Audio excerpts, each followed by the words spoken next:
Selamat pagi Pak Dikson dan teman-teman semua.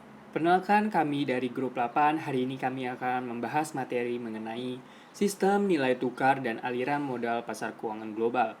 Grup kami beranggotakan saya sendiri Ferdiansyah, ada Fitri Areta, dan juga Najibatul Kolima.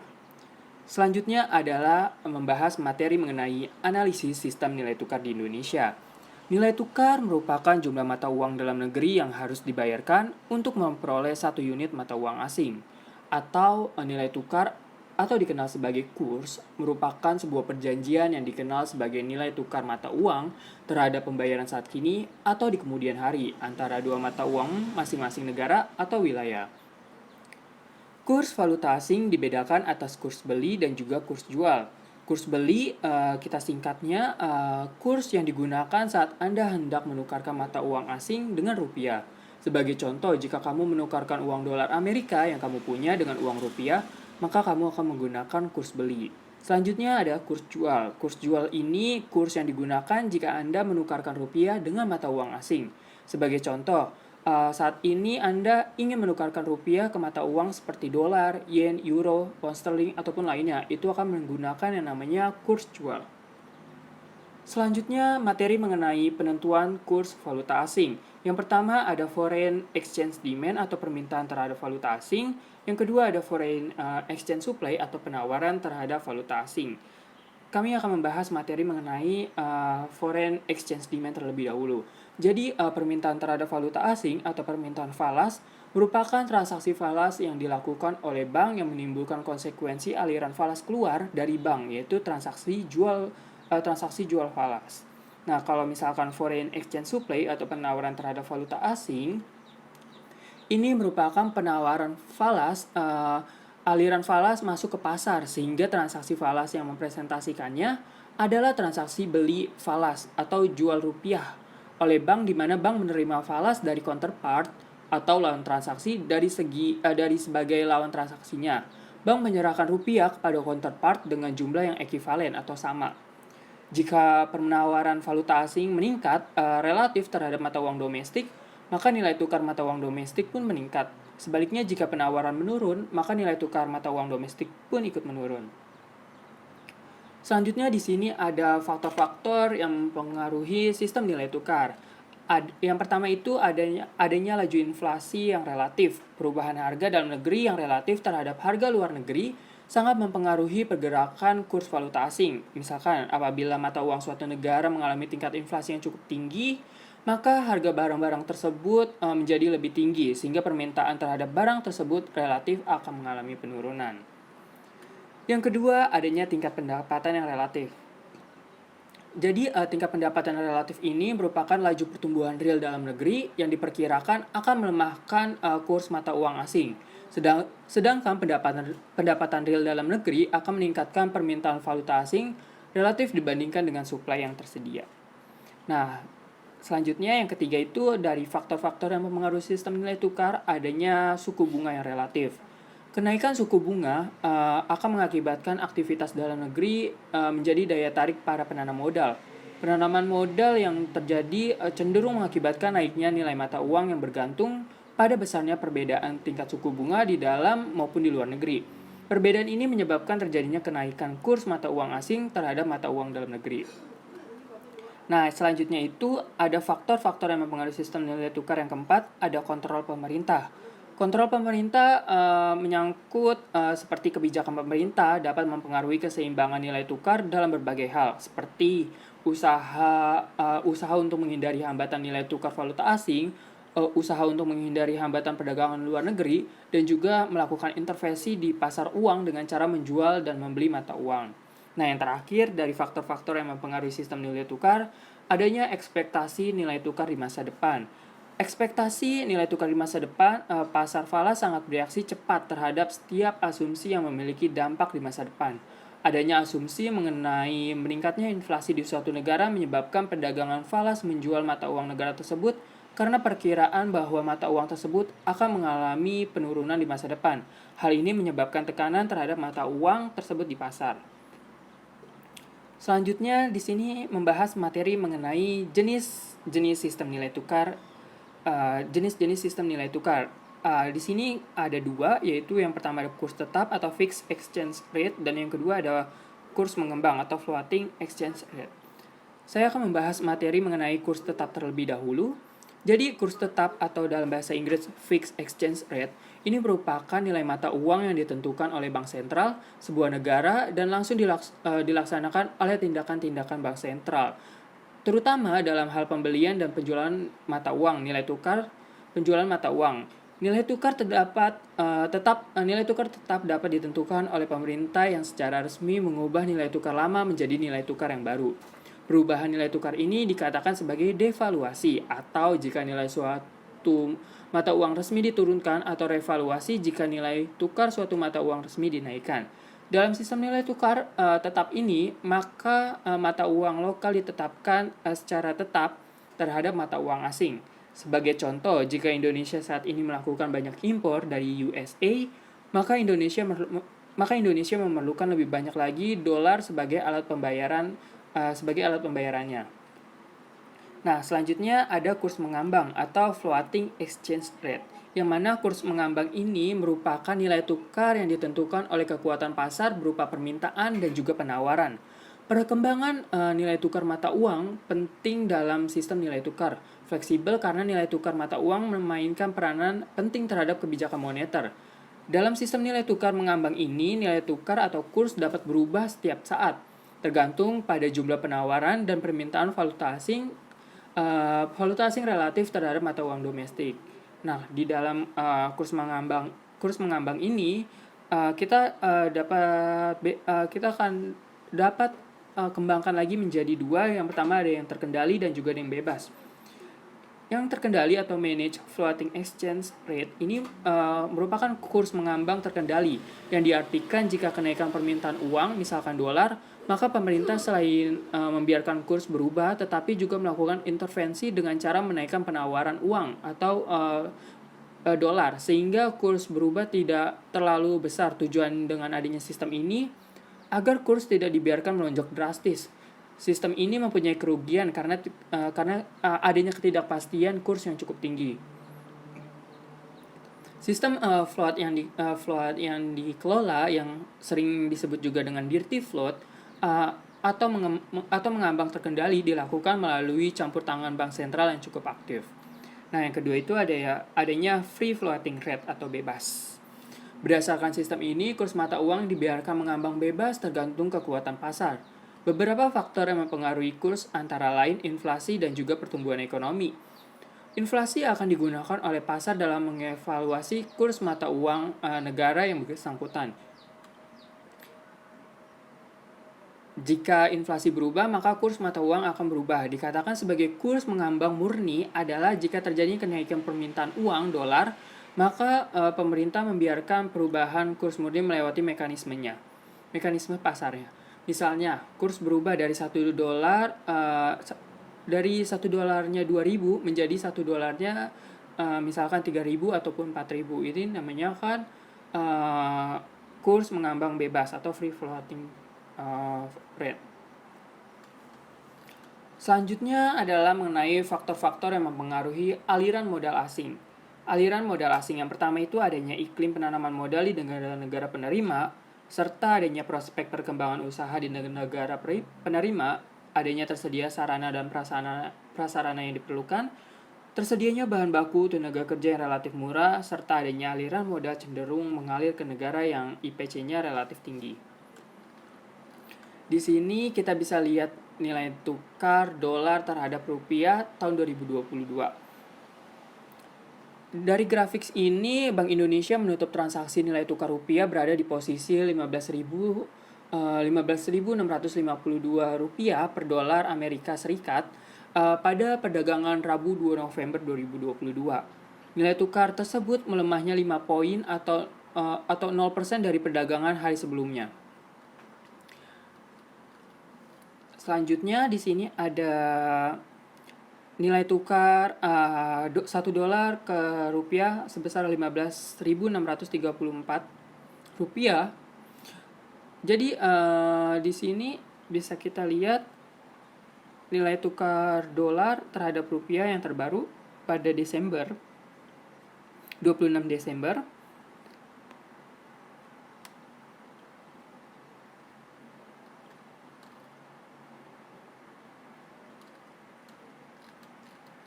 Nah, selanjutnya di sini ada materi mengenai dampak COVID-19 terhadap pergerakan nilai tukar dan indeks harga saham gabungan. Yang pertama, adanya peningkatan 1% pada kasus COVID-19 menyebabkan depresiasi sebesar rupiah terhadap dolar Amerika Serikat sebesar 0,02%. Yang kedua, adanya peningkatan 1% dalam kasus COVID-19 menyebabkan koreksi ke CSPI sebesar 0,03%. Adanya peningkatan 1% dari CSPI mengarahkan ke apresiasi rupiah terhadap dolar Amerika Serikat sebesar 0,311%. Dengan demikian, COVID-19 berdampak pada depresiasi rupiah terhadap dolar Amerika Serikat dan berdampak menurunnya pada CSPI sehingga diperlukannya intervensi kebijakan untuk mengendalikan penyebaran wabah COVID-19, mengendalikan kepanikan agar tidak berdampak pada rupiah dan pasar saham melalui berbagai kebijakan stimulus. Selanjutnya ada pasar keuangan global. Pasar keuangan global merupakan seluruh institusi atau prosedur untuk menjabatani pembeli dan penjual instrumen keuangan. Pasar keuangan atau pasar finansial adalah pasar tempat pembeli dan penjual memperdagangkan aset keuangan. Pasar saham, pasar obligasi, pasar berjangka, pasar pinjaman antar bank, pasar derivatif, pasar komoditas, dan pasar valuta asing. Semuanya adalah pasar keuangan. Selanjutnya, materi mengenai realisasi penanaman modal asing akan dijelaskan oleh Najibatul Kalimah. Baik, terima kasih. Saya akan menjelaskan penanaman modal asing. Penanaman modal asing adalah kegiatan menanam modal untuk melakukan usaha di wilayah negara Republik Indonesia yang dilakukan oleh penanaman modal asing, baik yang menggunakan modal asing sepenuhnya maupun yang berpatungan dengan penanaman modal dalam negeri. Selanjutnya, ini realisasi penanaman modal asing pada kuartal 3 2019 sampai kuartal 3 2022 yang kita ambil dari sumber Kementerian Investasi atau BKPM, yang dimana pada kuartal 3 2019 pada angka 105, kemudian kuartal 4 2019 naik menjadi 105,3, yang kuartal 1 2020 turun menjadi 98, dan seterusnya sampai kuartal 3 2022 naik menjadi 168,9. Selanjutnya, pengelolaan nilai tukar dan aliran modal asing. Teori dan kebijakan moneter dalam ekonomi terbuka memiliki dua dimensi yang sangat berbeda dengan ekonomi tertutup. Pertama, adanya pengaruh lalu lintas devisa dari aktivitas perdagangan dan investasi internasional yang nampak pada neraca pembayaran. Lalu lintas tersebut akan mempengaruhi jumlah uang beredar, kemudian ditransmisikan pada variabel moneter. Kedua, adanya pengaruh nilai tukar baik karena faktor luar negeri maupun faktor domestik terhadap harga relatif barang atau aset finansial sehingga mempengaruhi keputusan pelaku ekonomi. Yang ketiga, perkembangan lalu lintas devisa dan nilai tukar tersebut perlu terus dipantau dan menjadi pertimbangan bagi bank sentral dalam perumusan kebijakan moneter. Berikut tabel data penanaman modal asing. Yang pertama, sektor usaha perikanan, jumlah PMA-nya 0, nilai PMA-nya R. Terus yang kedua, pertambangan, jumlah PMA juga 0, nilai PMA juga R. Yang ketiga, kehutanan, jumlah PMA 4, nilai PMAR, dan seterusnya bisa dilihat sendiri secara detailnya. Kemudian manajemen aliran modal, capital flows management. Aliran modal capital flows, perpindahan modal atau dana kapital dari suatu wilayah negara ke wilayah negara lain untuk tujuan investasi, baik dalam bentuk portofolio investment, investasi langsung, direct investment,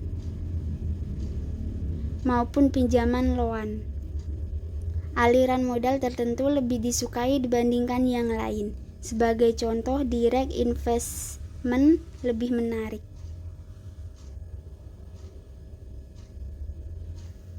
Ini contoh grafik dari sumber IIF dan Bloomberg yang pada tahun 2005 pada billion 62, yang kemudian 2006 naik menjadi 791 dan seterusnya sampai 2018 menjadi 1178. Peran aliran modal asing dengan menggunakan identitas pendapatan nasional. Identitas neraca pembayaran persamaan 1 mengatakan bahwa jika negara lebih banyak membeli barang dan jasa dari luar negeri, maka defisit current account harus dibiayai oleh satu atau lebih dari komponen berikut. Yang pertama, pinjaman dari luar negeri, net capital inflow NKI. Yang kedua, penjualan aset luar negeri atau domestik, net capital inflow. Yang ketiga, penjualan beberapa cadangan devisa. Selanjutnya, biaya dan keuntungan dari berbagai jenis aliran modal. Keinginan untuk menarik aliran modal yang menambah produktivitas perekonomian. Dan aliran modal yang digunakan untuk investasi seringkali lebih disukai daripada yang digunakan untuk konsumsi. Foreign direct investment atau FDI lebih menarik karena secara langsung menghubungkan aliran modal dengan pabrik dan mesin baru. Selanjutnya, biaya dan keuntungan dari berbagai jenis aliran modal. Yang pertama, hutang suatu negara meningkat secara langsung hanya oleh aliran masuk dalam bentuk portofolio non-ekuitas dan aliran modal lain, bukan FDI. Kedua, FDI tidak secara langsung meningkatkan utang luar negeri. Bagi negara penerima, FDI memiliki kelebihan daripada utang karena pembayaran dividen bisa batal jika proyek bisnis gagal. Yang ketiga, dalam pasar keuangan yang maju, banyak perusahaan besar akan memanfaatkan berbagai pembiayaan seperti saham, obligasi, pinjaman bank, dan keuntungan masa lalu. Mereka akan membiayai proyek menggunakan sumber domestik dan asing. Dengan demikian, kebijakan yang membatasi aliran modal asing akan menurunkan pilihan perusahaan dan meningkatkan biaya keuntungan perusahaan. Selanjutnya, mengidentifikasi penyebab dan dampak dari aliran modal masuk. Yang pertama, peningkatan potensi supply domestik. Yang kedua, kenaikan permintaan domestik. Yang ketiga, perubahan kondisi eksternal. Dan yang keempat, timing.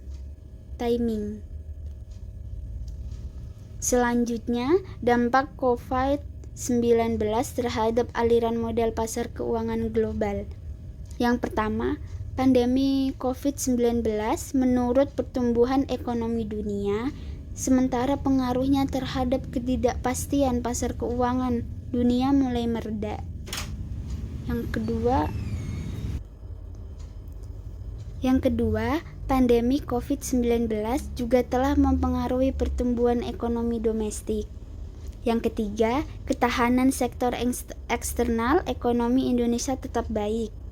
Keempat, nilai tukar rupiah menguat seiring dengan meredanya ketidakpastian pasar keuangan global dan terjaganya kepercayaan terhadap kondisi ekonomi Indonesia.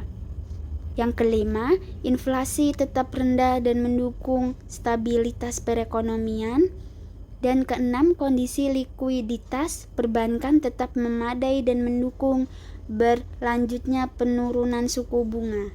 Materi selanjutnya akan dibacakan oleh Kak Fitri. Terima kasih. Baik, terima kasih Kak Najibatul. Saya akan melanjutkan materi yang akan saya sampaikan.